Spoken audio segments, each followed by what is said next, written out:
ಸ್ನೇಹಿತರೆ welcome back. ನೀವು ನೋಡ್ತಿದ್ದೀರಾ ಜೈ ಮೋಟಿವೇಶನಲ್ ಸ್ಪೀಕರ್ ಯೂಟ್ಯೂಬ್ ಚಾನಲ್. ಇವತ್ತಿನ ಟಾಪಿಕ್ ಏನಂತ ಹೇಳಿದ್ರೆ, ನಿಜವಾಗ್ಲೂ ನಿಮ್ಮನ್ನು ಪ್ರೀತಿ ಮಾಡುವಂಥ ನಿಮ್ಮ ಪಾರ್ಟ್ನರ್ಸ್ ಅಂದರೆ ನಿಮ್ಮ ಸಂಗಾತಿಗಳು ಪ್ರೀತಿ ಮಾಡ್ತಾ ಇದ್ದರೆ ಆಫ್ಟರ್ ದ ಏನು ಜಗಳ ಆಗುತ್ತೆ, ಬ್ರೇಕಪ್ಸ್ ಆಗುತ್ತೆ ಅಥವಾ ಮತ್ತೊಂದು ಸಮಸ್ಯೆ ಬರುತ್ತೆ, ಆವಾಗ ಹೇಗೆ ನಡ್ಕೊಳ್ತಾರೆ ಅನ್ನೋದು ತುಂಬ ಮುಖ್ಯ ಆಗುತ್ತೆ.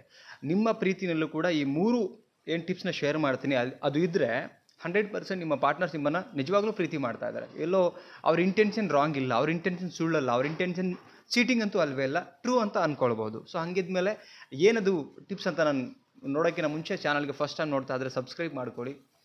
ಆ್ಯಂಡ್ ನೋಡಿದ್ಮೇಲೆ ಏನು ಅನಿಸುತ್ತೆ ಪಾಯಿಂಟ್ಸ್ ಅದನ್ನು ಕೂಡ ಕಮೆಂಟ್ ಸೆಕ್ಷನ್ ಖಾಲಿ ಇರುತ್ತೆ, ಕಮೆಂಟ್ ಮಾಡಿ. ಪ್ರತಿಯೊಬ್ಬರು ಮಾಡಿ ಪ್ಲೀಸ್, ಇದೊಂದು ರಿಕ್ವೆಸ್ಟ್ ಇದೆ. ಬಿಕಾಸ್ ಕಮೆಂಟ್ ಸೆಕ್ಷನ್ ಇರೋದೇ ನಾವು ನೀವು ಕನ್ವರ್ಜೇಷನ್ ಮಾಡೋದು. ಸೊ ದಯವಿಟ್ಟು ಕಮೆಂಟ್ ಮಾಡಿ, ಲೈಕ್ ಮಾಡಿ, ವಿಡಿಯೋನ ಶೇರ್ ಮಾಡಿ. ಫಸ್ಟ್ ಟೈಮ್ ಚಾನಲ್ ನೋಡಿದ್ರೆ ದಯವಿಟ್ಟು ಸಬ್ಸ್ಕ್ರೈಬ್ ಮಾಡಿ. ನೋಡಿ, ಸಬ್ಸ್ಕ್ರೈಬ್ ಮಾಡಿದಿರ ನೋಡಬೇಡಿ, ಹೆಲ್ಪ್ ಮಾಡಿ. ಚಾನಲ್ಗೆ ಸಪೋರ್ಟ್ ಆಗೋದು ಲೈಕ್ ಆದಷ್ಟು ಬೇಗ 50K ಆಗಬೇಕು, ಅದಕ್ಕೆ ಸಪೋರ್ಟ್ ಮಾಡಿ. Okay, thank you so much ಅಂತ ಹೇಳ್ತಾ, ಬಿಕಾಸ್ ಸಪೋರ್ಟ್ ಮಾಡ್ತಿರೋದಕ್ಕೆ ಒಂದೊಂದೇ ಪಾಯಿಂಟ್ ನೋಡ್ತಾ ಹೋಗೋಣ. ಫಸ್ಟ್ ಒಂದು ಏನಂತ ಹೇಳಿದ್ರೆ, ಜಗಳ ಮಾಡ್ತಾರಲ್ವಾ, ಸೊ ಜಗಳ ಮಾಡಿದ ಮೇಲೂ ಕೂಡ ಸರಿಪಡಿಸ್ಕೊಳ್ಳೋಕೆ ಪ್ರಯತ್ನ ಮಾಡ್ತಾರೆ. ಅಂದರೆ ಪ್ರತಿ ಒಂದು ರಿಲೇಷನ್ಶಿಪ್ಪಲ್ಲೂ ಕೂಡ ಜಗಳ ಅನ್ನೋದು ಇದ್ದೇ ಇರುತ್ತೆ. ಜಗಳ ಏನಕ್ಕಾಗುತ್ತೆ? ಮಿಸ್ಅಂಡರ್ಸ್ಟ್ಯಾಂಡಿಂಗ್ ಆಗುತ್ತೆ, ಕೆಲವೊಂದು ಸಲ ಗೊತ್ತಿಲ್ಲದ್ರೆ ನಡೆದೋಗುತ್ತೆ.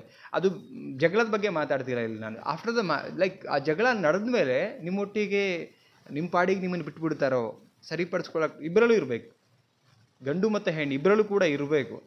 ಸಮ್ಟೈಮ್ಸ್ ಗಂಡು ಆ ಥರ ಲೈಕ್ ಅವ್ರನ್ನ ಸರಿಪಡಿಸ್ಕೊಳ್ಳೋಕೆ ನೋಡಿದ್ರೆ, ಸಮ್ಟೈಮ್ಸ್ ಹೆಣ್ಣು ಕೂಡ ಅಷ್ಟೇ, ಬರೀ ಅವರೇ ಬಂದು ನಮ್ಮನ್ನು ಸರಿಪಡಿಸ್ಲಿ, ಆ ಈಗೋ ಮಾತ್ರ ಇರ್ಕೂಡ್ದು ಆ್ಯಕ್ಚುಲಿ. ಸೊ ಈ ಒಂದು ಮನಸ್ಥಿತಿ ಇತ್ತು ಅಂತ ಹೇಳಿದ್ರೆ, ಈ ಥರ ಒಂದು ಅವರಲ್ಲಿ ಥಾಟ್ ಪ್ರೊಸೆಸ್ ಇದ್ದು ನಿಮ್ಮ ಜೊತೆ ಬಿಹೇವ್ ಮಾಡ್ತಾ ಇದ್ದರೆ, ಡೆಫಿನೆಟ್ಲಿ ಅವ್ರ ಉದ್ದೇಶ ಏನು ಅಂತ ಹೇಳಿದ್ರೆ, ಬಿಕಾಸ್ ಎಲ್ಲ ಮನೆಯಲ್ಲೂ ಜಗಳ ಇರುತ್ತೆ, ಎಲ್ಲರಲ್ಲೂ ಕೂಡ ಒಂದು ಸಣ್ಣ ಪುಟ್ಟ ಏರಿಳಿತ ಇದ್ದೇ ಇರುತ್ತೆ. ಬಟ್ ನಿಮ್ಮನ್ನು ಸರಿಪಡಿಸ್ಕೊಬೇಕು ಅಂತ ಒಂದು ಕಾಯ್ತಿರ್ತಾರಲ್ಲ, ಅದು ನಿಜವಾಗ್ಲೂ ನೀವೇ ಅವರ ಬದುಕಲ್ಲಿ ಸರ್ವಸ್ವ ಆ್ಯಂಡ್ ಮೆಜಾರಿಟಿ ಅಂತ ಒಂದು ಗೊತ್ತಾಗುತ್ತೆ. ಇಲ್ಲಾಂದರೆ ನಿಮ್ಮ ಪಾಡಿಗೆ ಬಿಟ್ಬಿಟ್ಟು ಬೇರೆಯವ್ರೊಟ್ಟಿಗೆ ಇರ್ಬೋದಿತ್ತು. ಬಟ್ ನೀವೇ ಇಂಪಾರ್ಟೆಂಟ್ ಇದ್ದಿದ್ದಕ್ಕೇ ನಿಮ್ಮನ್ನು ಸರಿಪಡಿಸ್ಕೊಂಡು ಮತ್ತೆ ಮೂವ್ ಆನ್ ಆಗಬೇಕು. ಈ ಒಂದು ಥಾಟ್ ಇರುತ್ತೆ, ಇಂಟೆನ್ಷನ್ ರೈಟ್ ಇರುತ್ತೆ. ಓಕೆ, ಕ್ಲಾರಿಟಿ ಕೊಟ್ಟಿದ್ದೀನಿ ಅಂತ ಅಂದ್ಕೊಂಡಿದ್ದೀನಿ. ಯಾಕಂದರೆ ಎಷ್ಟೋ ರಿಲೇಷನ್ಶಿಪ್ಪಲ್ಲಿ ಏನು ಮಾಡ್ತಾರೆ, ಜಗಳ ನಡೆದೋಗುತ್ತೆ 1 ವರ್ಷ 2 ವರ್ಷ. ಯಾವತ್ತು ಲೈಫ್ ಟೈಮ್ ಹಿಂಗೆ ಇರಬೇಕು, ಯಾವತ್ತು ಇದು ಹಿಂಗೆ ಮಾಡಬೇಕು. ಜಗಳ ಸಣ್ಣ ಪುಟ್ಟ ಮಿಸ್ಟೇಕ್ಸ್ ಇದ್ದೇ ಇರುತ್ತೆ ಡೆಫಿನೆಟ್ಲಿ. ಅರ್ಥ ಮಾಡಿಸ್ಬೇಕು, ಮುಂದೆ ಹೋಗಬೇಕು, ಸರಿಪಡಿಸ್ಕೋಬೇಕು, ಮುಂದೆ ಹೋಗಬೇಕು. ಒಂದು ಬೈಕ್ ಅಂತ ತಗೊಳ್ತೀವಿ ನಾವು, ಅದಕ್ಕೆ ಸರ್ವಿಸ್ ಆಗೋದಿಲ್ವಾ? ಒಂದು ಸ್ವಲ್ಪ ಓಡಿದ ತಕ್ಷಣ ಎಲ್ಲೋ ಒಂದು ಕಡೆ ರಿಫ್ರೆಶ್ ಆಗಬೇಕು ಬೈಕು. ಸೊ ಸರ್ವಿಸ್ ಮಾಡಿಸ್ಕೋತೀವಿ, ಮತ್ತೆ ಹೋಗ್ತೀವಿ. ಸೇಮ್ ಆಸ್ ಇಟ್ ಈಸ್ ನಮ್ಮ ಥಾಟ್ ಪ್ರೊಸೆಸ್ಸಿಗೆ ರಿಫ್ರೆಶ್ ಬರಬೇಕು, ಅಂಡರ್ಸ್ಟ್ಯಾಂಡಿಂಗ್ ಬಿಲ್ಡ್ ಆಗಬೇಕು, ಬಿಲೀವ್ ಮತ್ತೆ ಅಗೇನ್ ಚೆನ್ನಾಗಿ ಆಗಬೇಕು. ಅಂದರೆ ಆವಾಗವಾಗ ಸಣ್ಣ ಪುಟ್ಟ ಜಗಳಗಳು ನಡೆಯುತ್ತೆ, ಬಟ್ ಅಗೇನ್ ಕೂತ್ಕೊಳ್ಬೇಕು.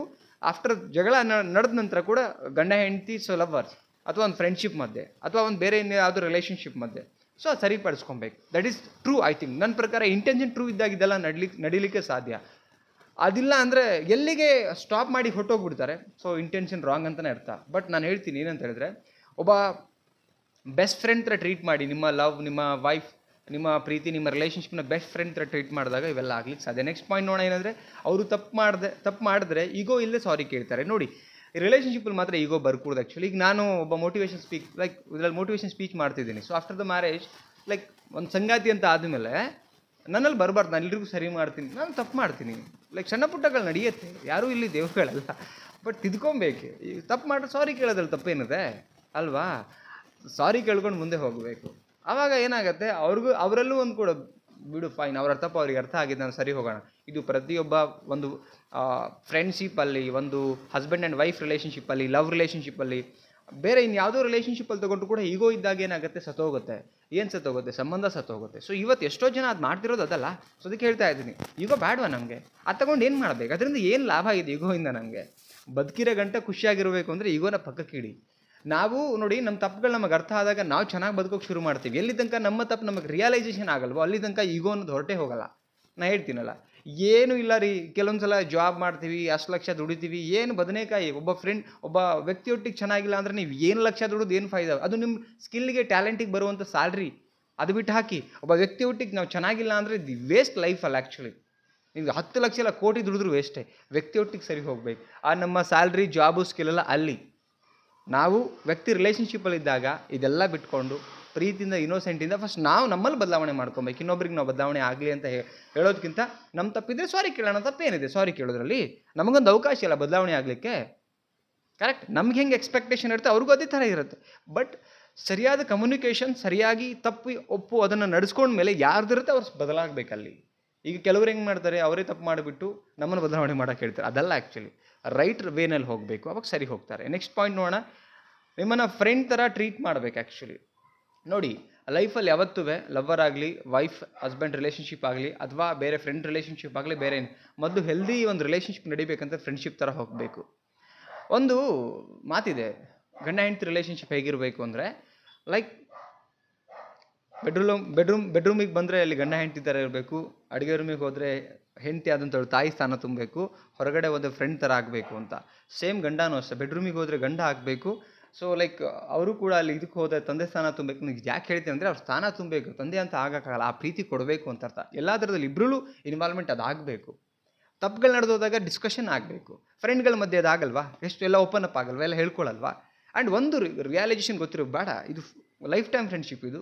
ಆ್ಯಂಡ್ ಈ ಫ್ರೆಂಡ್ಶಿಪ್ ಬಿಟ್ಟರೆ ಇನ್ಯಾವ ಫ್ರೆಂಡ್ಶಿಪ್ಪು ಲೈಫ್ ಟೈಮ್ ಇಲ್ಲ. ಆ್ಯಂಡ್ ಇದಕ್ಕೆ ಮೋಸ ಮಾಡಿಕೊಡ್ದು ಅನ್ನೋ ಒಂದು ಥಾಟ್ ಇರಬೇಕು. 100% ಇದೇನು 3 ಟಿಪ್ಸ್ ಹೇಳಿದ್ದೀನಿ, ಟ್ರೂ ರಿಲೇಷನ್ಶಿಪ್ಪಲ್ಲಿ ಇರುವಂಥದ್ದು. ಆ್ಯಂಡ್ ಇಂಟೆನ್ಷನ್ ರೈಟ್ ಇದ್ದಾಗ ಇವೆಲ್ಲ ಬರೋಕ್ಕೆ ಸಾಧ್ಯ. ಯಾವುದು, ಜಗಳ ಆದಮೇಲೆ ಕೂರಿಸ್ಕೊಂಡು ಸರಿಪಡಿಸ್ಕೊಳ್ಳುವಂಥದ್ದು, ಈಗೋ ಇಲ್ದಿರ ಸಾರಿ ಕೇಳುವಂಥದ್ದು. ನೆಕ್ಸ್ಟ್ ಬಂದು ಫ್ರೆಂಡ್ ಥರ ಟ್ರೀಟ್ ಮಾಡೋದು. ಫ್ರೆಂಡ್ ಅಂದರೆ ಒಂದು ಹೆಂಡತಿ ಥರ ಟ್ರೀಟ್ ಮಾಡೋಕೋಬೇಡಿ, ಗಂಡ ಅಂತ ಅಂದ್ಕೊಬೇಡಿ. ಜಸ್ಟ್ ಅಲ್ಲ, ಆಲ್ಮೋಸ್ಟ್ ಕೆಲವರಿಗೆ ನಾಚಿಕೆ ಸ್ವಭಾವ ಇರುತ್ತೆ ಕೂಡು ಕುಟುಂಬ ಅಂದಾಗ, ಆವಾಗ ಓಕೆ. ಬಟ್ ಇಬ್ಬರೇ ಇದ್ದಾಗ ಅಥವಾ ಒಂದು ಅಂಡರ್ಸ್ಟ್ಯಾಂಡಿಂಗ್ ಬಂದಾಗ ಆಲ್ಮೋಸ್ಟ್ ಫ್ರೆಂಡ್ ಥರ ಇರಿ. ಬಿ ಹ್ಯಾಪಿ, ಆರಾಮ್ ಸುತ್ತಾಡಿ, ತಿನ್ನಿ, ಕೆಲಸ ಮಾಡಿ, ಖುಷಿಯಾಗಿರಿ. ಆವಾಗ ಲೈಫಿನ ಮಜಾನೇ ಬೇರೆ ಇರುತ್ತೆ. ಐ ಥಿಂಕ್ ವಿಡಿಯೋ ಕ್ಲಾರಿಟಿ ಕೊಟ್ಟಿದ್ದೆ ಅನ್ಕೋತೀನಿ. ಕ್ಲಾರಿಟಿ ಕೊಟ್ಟಿದ್ದೆ ದಯವಿಟ್ಟು ಕಮೆಂಟ್ ಸೆಕ್ಷನ್ ಖಾಲಿಗಿದೆ, ಕಮೆಂಟ್ ಮಾಡಿ ತಿಳಿಸಿ. And video channel first time ನೋಡ್ತಿದ್ರೆ ಸಬ್ಸ್ಕ್ರೈಬ್ ಮಾಡ್ಕೊಳ್ಳಿ. ಆ್ಯಂಡ್ ಎಲ್ರಿಗೂ ಶೇರ್ ಮಾಡ್ದಿರಾ ನೋಡಬೇಡಿ, ಪ್ಲೀಸ್ ಶೇರ್ ಮಾಡಿ. ಇನ್ನಷ್ಟು ಜನಗಳಿಗೆ ರೀಚ್ ಆಗಲಿ ಅಂತ ಹೇಳ್ತಾ ಮತ್ತೊಂದು ಟಾಪಿಕಲ್ಲಿ ಸಿಗ್ತೀನಿ. Thank you so much. ನಮಸ್ತೆ.